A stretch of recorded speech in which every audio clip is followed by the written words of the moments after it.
खण्डमण्डलाकारं व्याप्तं येन चराचरं तत्पदं दर्शितं येन तस्मै श्रीगुरुवे नमः। अज्ञानान्धस्य लोकस्य ज्ञानाञ्जनशलाकया चक्षुरुन्मीलितं येन तस्मै श्रीगुरुवे नमः। अध्यात्म विश्व विज्ञान यूट्यूब चैनल पर आप सभी का हार्दिक स्वागत समादर करते हैं। श्री मनोज प्रसाद, जिला नालंदा, बिहार से प्रश्न था कि ईश्वर कौन है, कहाँ है, कैसे हैं और उसे कैसे प्राप्त किया जाता है।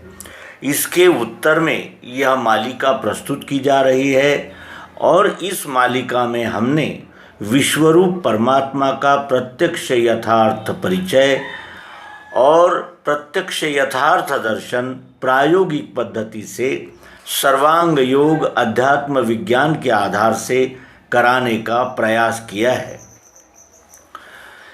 अध्यात्म विज्ञान की निर्मिति शब्दजाल से बाहर निकालकर जन सामान्य को विधाता का परिचय देने के लिए ही हुई है और यह अध्यात्म विज्ञान ही ऐसा शास्त्र है जिससे हमें विभिन्न प्रकार के अंधविश्वास, अंधानुकरण और जिसे कहते हैं मानिंद्रियों से बाहर निकलने में सहायता मिलती है। हमने इसके पूर्व के अंक में क्षर और अक्षर इन दोनों भावों का यथार्थ परिचय देने का प्रयास किया। क्षर क्या है, अक्षर क्या है? क्षर है सगुण साकार जो अष्टधा है। पृथ्वी, जल, अग्नि, वायु, आकाश, मन, बुद्धि और अहंकार ये क्षर प्रकृति है। इसे ही दुर्गा और माया आदि अनेक नामों से जाना जाता है। फिर उसमें व्याप्त चाहत, ज़रूरत, प्रियत्व, मिठास जिसे अक्षर कहते हैं, जो वस्तु में यच्चावत सृष्टि में वस्तु के कण कण में एक रस नित्य स्थायी उपलब्ध होता ही है और ये अविनाशी ऐसा आत्मा जिसे ईश्वर भी कहा जाता है और इसी चाहत, ज़रूरत, प्रियत्व के वजह से ही ये वस्तु उपलब्ध हुई है, वस्तु उत्पन्न हुई है, वस्तु प्रत्यक्ष यानी हमारे सामने आती है। इसके लिए हमने उदाहरण देखा था कि यदि देखने की चाहत है तो ये चश्मा उपस्थित है और सूंघने की चाहत है तो नाक उपस्थित है, पहनने की चाहत है तो ये शर्ट उपस्थित है। यानी प्रथम चाहत और उसके बाद वस्तु का स्वरूप।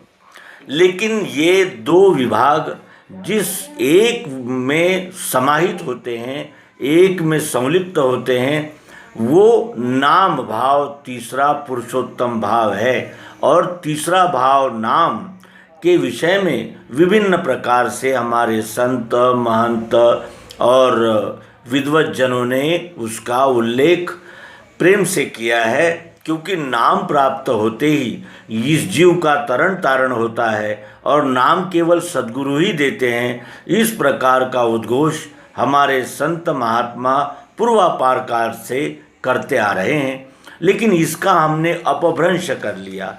इस बात को हमने अपने अपने नज़रिए से, अपने अपने दृष्टिकोण से स्वीकार लिया तो कुछ लोग विभूतियों के नाम ही रटने लगे, कुछ लोगों ने अवतारों के नाम रटने शुरू किए, फिर उसमें से ही अनेक प्रकार के मंत्र निर्माण हुए, गायत्री मंत्र, महामृत्युंजय मंत्र, ऐसे अनेक मंत्र निर्माण हुए और फिर उन मंत्रों को ही नाम इस संज्ञा को प्राप्त करके फिर हम उसी के तरफ दौड़ने लगे।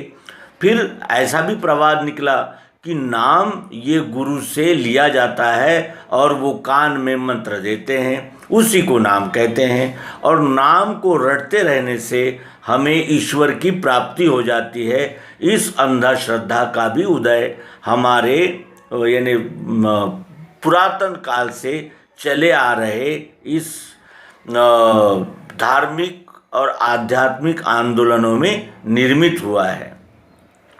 वास्तविक हम यदि अपने पिता का नाम जपते रहे तो क्या हमें उस पिता के गुण ज्ञान चरित्र का लाभ हो सकता है?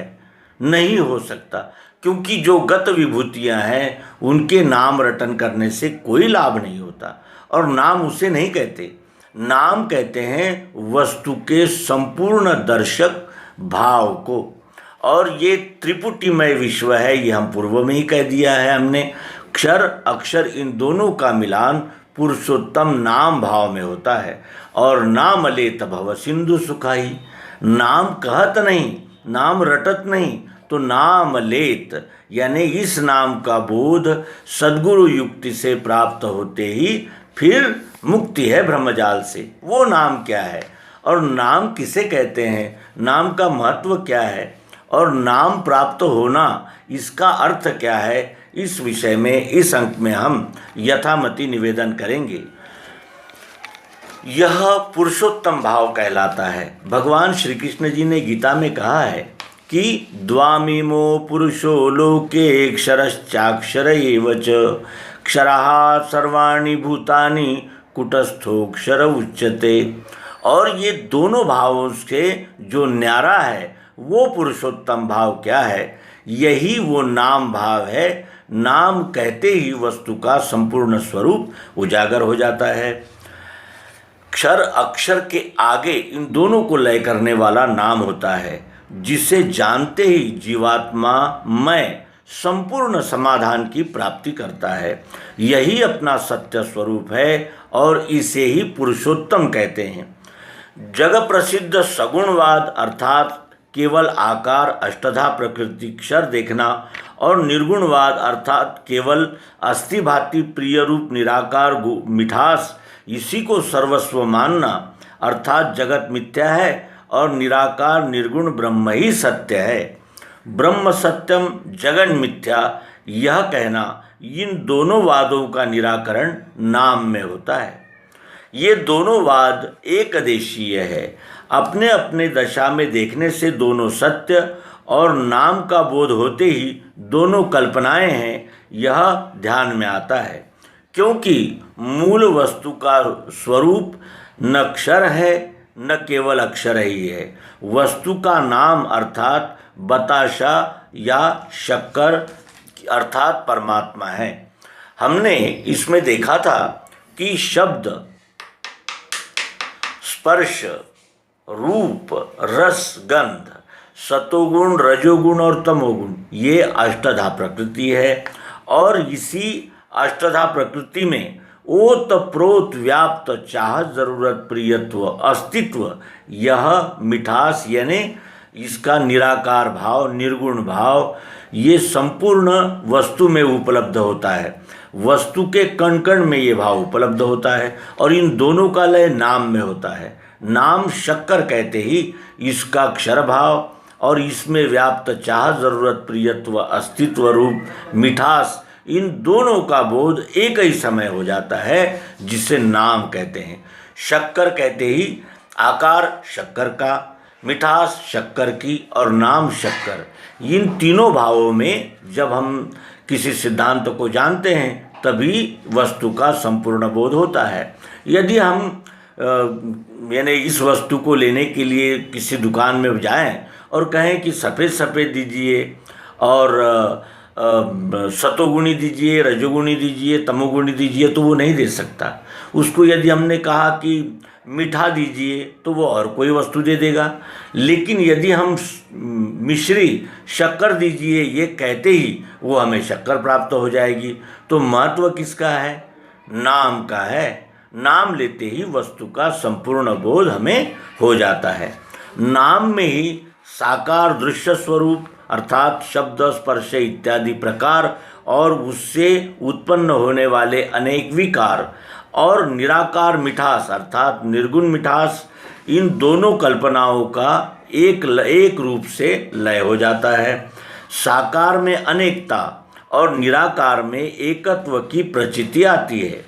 केवल दृश्य ही अर्थात 8 प्रकार की कल्पना ही शक्कर नहीं है, अथवा भाव विवर्जित बुद्धि को यानी महसूस होने वाली, अनुभव में आने वाली मिठास ही शक्कर नहीं है। नाम में दोनों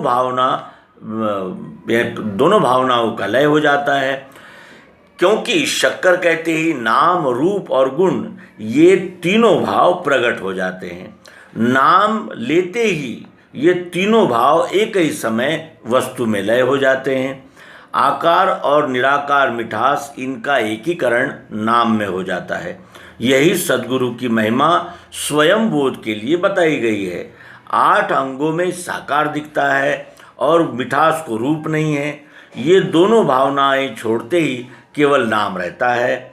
शक्कर कहते ही आकार और मिठास, इनका अभिन्नत्व अनुभव में आता है। शक्कर ये नाम पुरुषोत्तम भाव है, उसी में क्षर और अक्षर, इन दोनों भावनाओं का लय होता है। दृश्य साकार और मिठास निराकार, ये दोनों भाव सर्व इस संज्ञा में विलय को प्राप्त करते हैं। एक ही वस्तु में ये तीनों भाव कल्पित है। यह 3 कल्पना अर्थात त्रिपुटी, रूप, गुण और नाम, ये जिस वस्तु पर कल्पित और भासमान होते हैं वो अधिष्ठान निज वस्तु पर ब्रह्म है। क्षर अर्थात सगुण विराट ब्रह्म और अक्षर निर्गुण निराकार ब्रह्म व पुरुषोत्तम परमात्मा, ये तीनों कल्पनाएं मूढ़ अनिर्वाच्य स्वयं रूप निज वस्तु की ऐक्यता सिद्ध करने के लिए अथवा स्वानुभूत लक्ष्यभूत होने के लिए श्री गुरु ने दर्शित की हुई एक युक्ति है। अर्थात सचमुच ही सगुण निर्गुणातीत सर्व एक रूप ही है। इस निश्चय से खड़ी शक्कर की जगह पर स्वयं बैठकर स्वयं को दिखने वाले सर्वदृश्य जो प्रत्यक्ष सामने दिख रहा है वह तत् विश्व पुरुषोत्तम परमात्मा का ही स्वरूप है। हमने देखा कि क्षर, जिसे साधक ने पूछा था कि वो तत् क्या है, अक्षर त्वम, जो निराकार मिठास है, और असि यानी है, वो क्या है, वो वस्तु का संपूर्ण स्वरूप नाम पुरुषोत्तम भाव है। इस प्रकार हमने क्षर, अक्षर और पुरुषोत्तम, इन तीनों का लय वस्तु में कर लिया। वस्तु में तीनों भाव है। वस्तु का नाम होता है, वस्तु का गुण होता है और वस्तु का रूप होता है। इस प्रकार इस त्रिपुटी के खुलासे के द्वारा सद्गुरु यच्चावत विश्व में सर्वत्र कण कण में व्याप्त मिठास का अनुभव करा देते हैं। और जब हमें इन तीनों कल्पनाओं का अनुभव हो जाता है तब फिर बचता है ये कि हम इस वस्तु के साथ कैसा व्यवहार करें। ये हम आगामी अंक में अपने पाठकों मित्रों के लिए प्रस्तुत करेंगे। आशा है आपने इस मालिका को दिया हुआ प्रतिसाद अपनी प्रतिक्रियाओं के द्वारा व्यक्त करेंगे और हमारा उत्साहवर्धन करें। सर्वांग योग में सद्गुरु भगवान श्री मायानंद जी चैतन्य कहते हैं कि नाम है उसके आगे जान के बुद्धि ही जहाँ, लय को प्राप्त होती वही सद्रूप जानना। वही है अपना रूप पुरुषोत्तम भाव से, महिमा सद्गुरु की ये निज बोधार्थ है कही। अष्टांग अक्षर साकार नहीं रूप मिठास में, ये दोनों भावना छोड़ो अकेला नाम ही रहा। वही शक्कर ये नाम पुरुषोत्तम भाव है, क्षर अक्षर दोनों की नहीं है भावना वहाँ। दृश्य साकार वही है निराकार भी वही, दोनों का धाम भी है वो उसको सर्व है कहा। एक ही वस्तु में जानो कल्पित भाव 3 ये, निज रूप लखाने को वेदों में कल्पना किए। बुद्धि में स्थित होवे ये मैं ही संपूर्ण विश्व हूँ, अकंप धारणा बैठे गया द्वैत समाधि सो। समाधि की अवस्था ये अखंड रहने लगे, अनन्यता मिली उसको वेदों का सार भी मिला।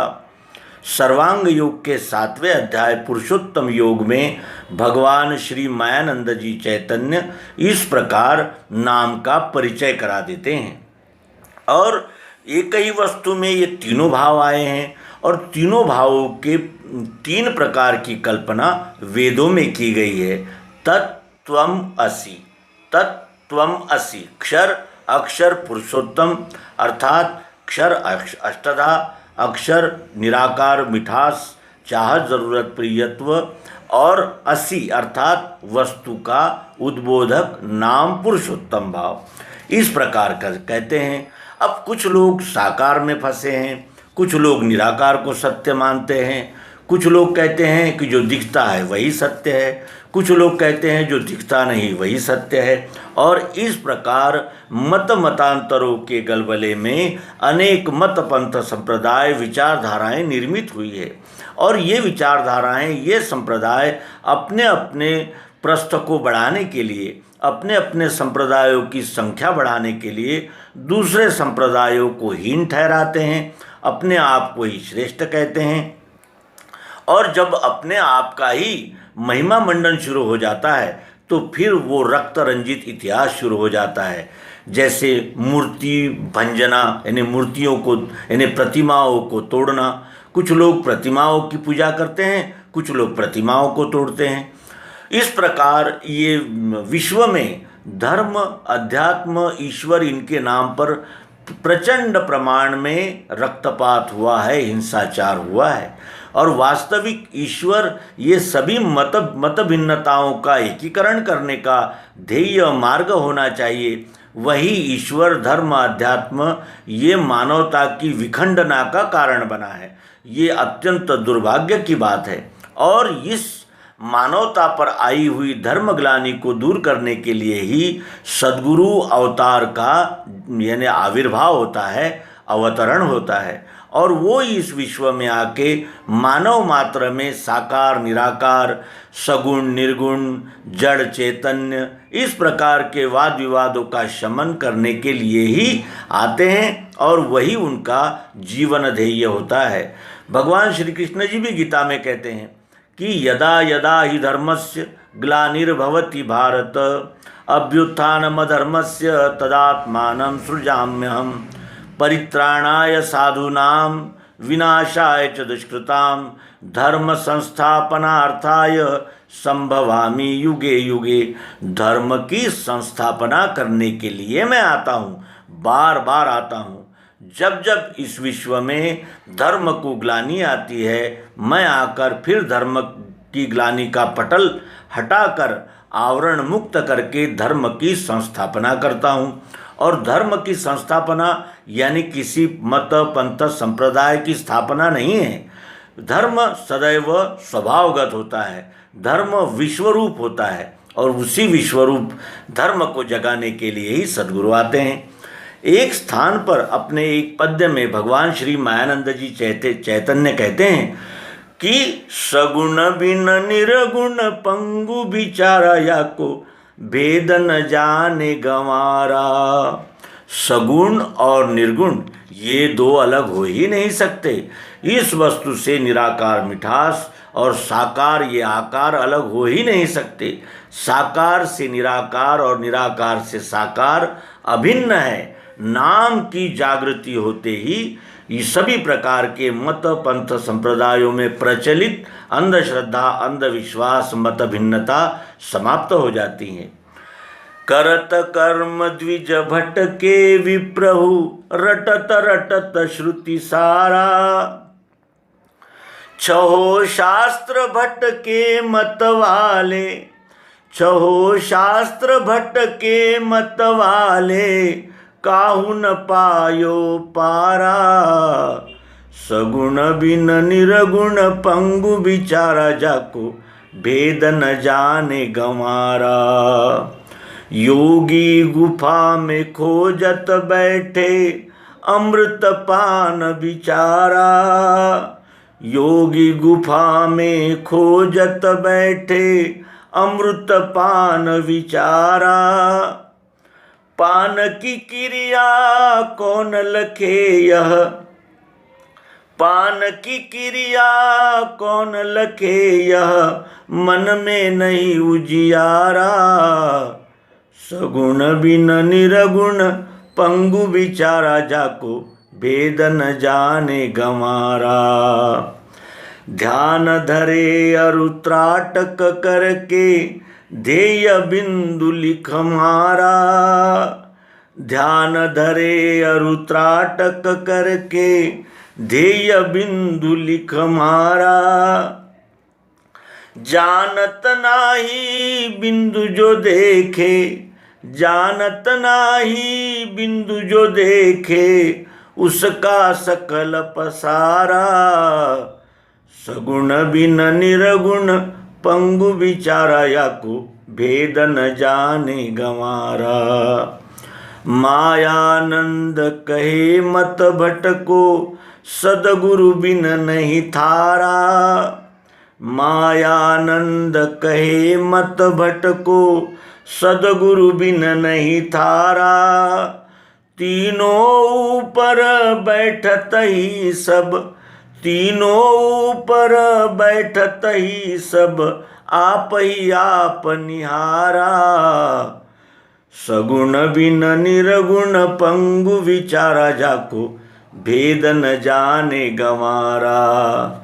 सगुण बिन निरगुण पंगु विचारा, जाको भेद न जाने गंवारा। इस त्रिपुटी का अतिक्रमण करके वस्तु भाव में स्थिर होते ही इस अहंकार का अभिमान, इस अहंकार का अलगाव समाप्त हो जाता है और यही अध्यात्म विज्ञान का परम लक्ष्य है। इसी लक्ष्य को प्राप्त करने के लिए हम सदैव प्रयत्नरत रहेंगे। इसी प्रतिज्ञा के साथ नर्मदे हर सद्गुरु भगवान की जय, विश्वरूप परमात्मा की जय।